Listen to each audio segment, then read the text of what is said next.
Being that live stream is just live stream, you can't really get off of it. You can like do a lot of things, but it'll just keep running. So today's a good day. It started off a good day.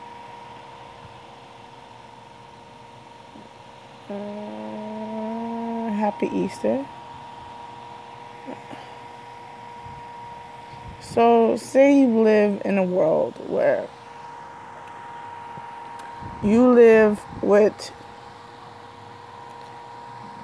two separate lives, or like you live with two types of family, I guess.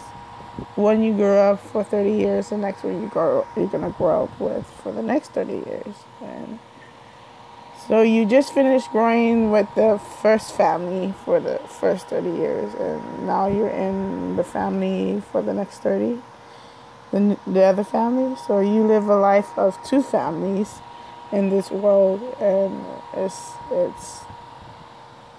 like the pro and the con, or whatever. I don't know how to make things up sometimes. So say hypothetically, I've been adopted into one, but then you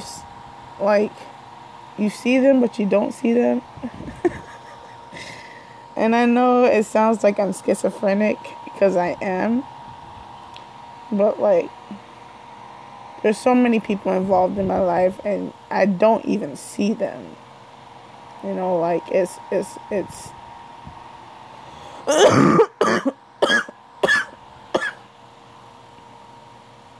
I mean, they're there, but they're not there. It's like they wear costumes. They disguise themselves as somebody else other than who they really are. And they do this because they wanted to make it feel like I'm doing these things on my own. I'm helping myself. But in fact, they're 100%. You know, odd. But they're doing it.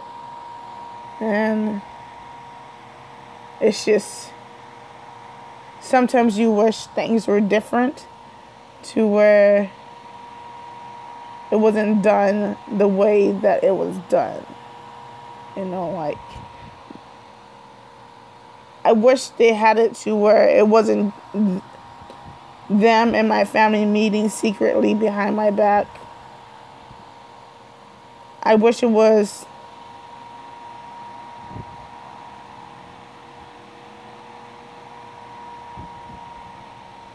where we all were in it, and we all kind of, you know, and we all sat down and talked about it. I wish it was like that, but it's not like that, you know? So I'm going through these programs of slow process and slowly getting my life back on a pace that I don't understand.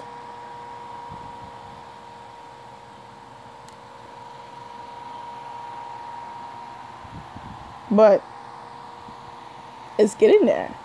But the thing is, I just wish I had, you know, the normalities in life instead of costumes and makeup and different angles and different actors standing in.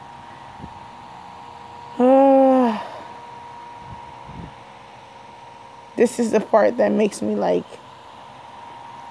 say that I can't wait till things come to the point to where I can walk away and have my own place and be on my own.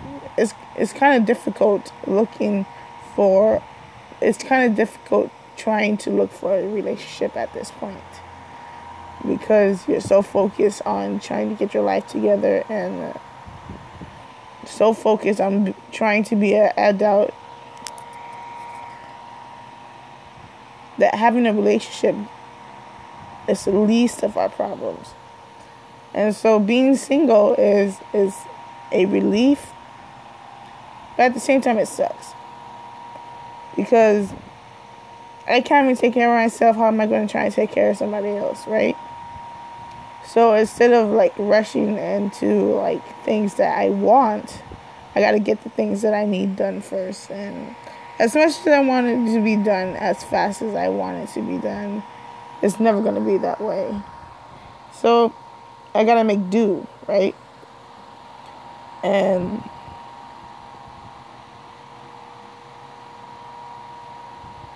I'm working on it.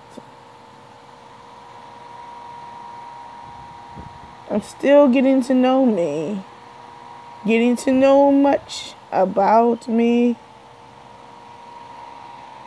and being schizophrenic only makes it hard.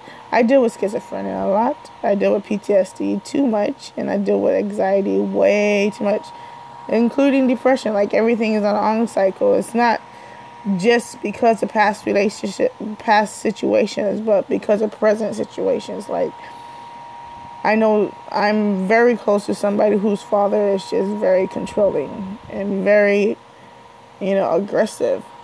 And whose mother is the same way too. Like, you could say that they've adopted me in the family in so many ways, but how they go about and doing certain things is just so uncomfortable that it changes your mind, like, in a traumatic way.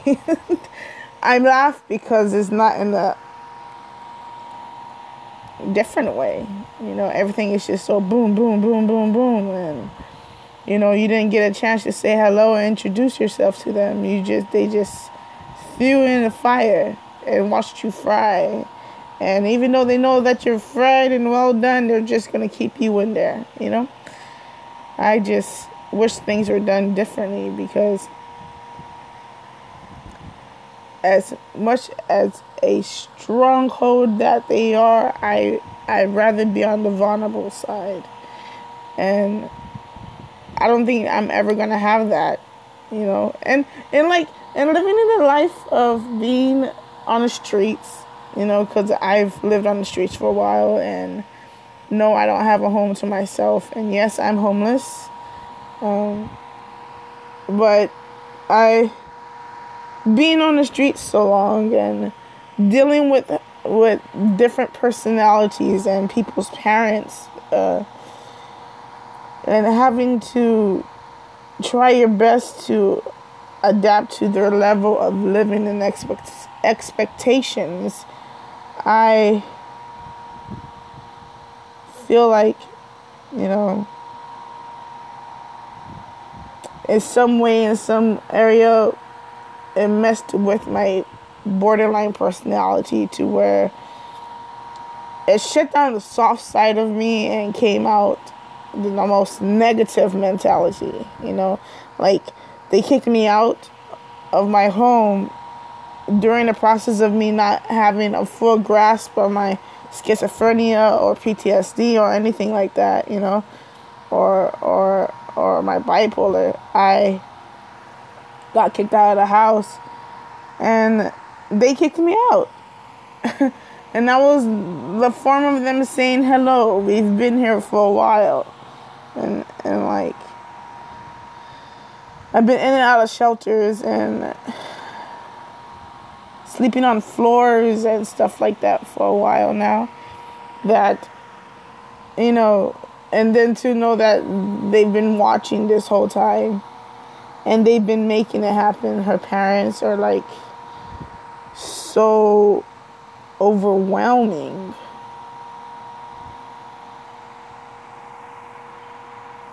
And my thing is, how am I going to act when all of this is done around them? What am I supposed to like? Am I supposed to give them a hug? Am I supposed to like them? Am I supposed to be happy that, oh my God, this is who they are? Or, like, what is it? How am I going to react after all of this is done and they say, okay, well, you're done learning about the homeless lifestyle. You're done learning about how I grew up. I don't give a fuck how you grew up. Honestly, like, how you grew up to be an adult is how you grew up to be an adult. It's like saying, I don't know. But how am I supposed to act? Like, I'm worried, you know? And yes, she's my very good friend, but a lot of things change to where you don't want to anymore. Like, you lose interest in the things that you used to be interested in. And that's how much stress that you deal with on the street, if not on the street, then in life in general. Like, you lose interest in things. And it's not depression, it's just fed upness. You know? It's not... Sometimes you just get tired. And as much as you want an explanation and nobody wants to give you an explanation, you make up decisions so you can deal with and survive, you know? A lot of times, 99% of the time, a person is on survive mode the minute they wake up. And that's me. So, things change. And sometimes they change for the good, and sometimes they change for the bad, and sometimes they change for a little bit of both. You know, there's a little bit of good and bad of what happens and what goes on in life. As we grow, we're going to get pros and cons, and we're going to get flaws, we're going to get all of this stuff, you know, and it's just a matter of us, like, one, accepting it, two, looking at our expectations, evaluating things, and like changing with it. You can't fight it. Sometimes going through the same cycle over and over again with the same people, it's like going through insanity. And doing the same thing over and over again is insanity, right? So I go through the same things, like mentally, I'm insane.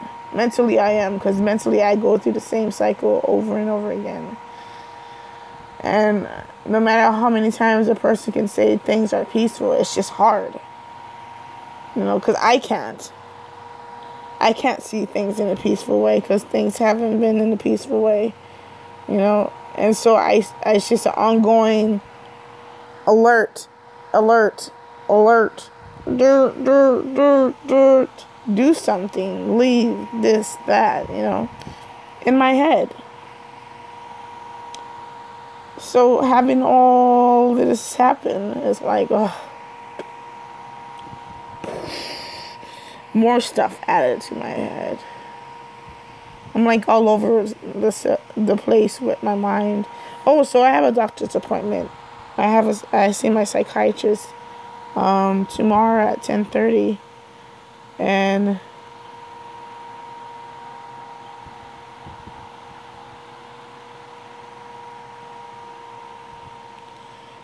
I'm excited, I guess, to do something different. But 10:30 I see him, and 10:30 it shall be. After that, nothing else much to be done. You know what I should do? I should be calling SSDI. Alright, I'll talk to you guys later.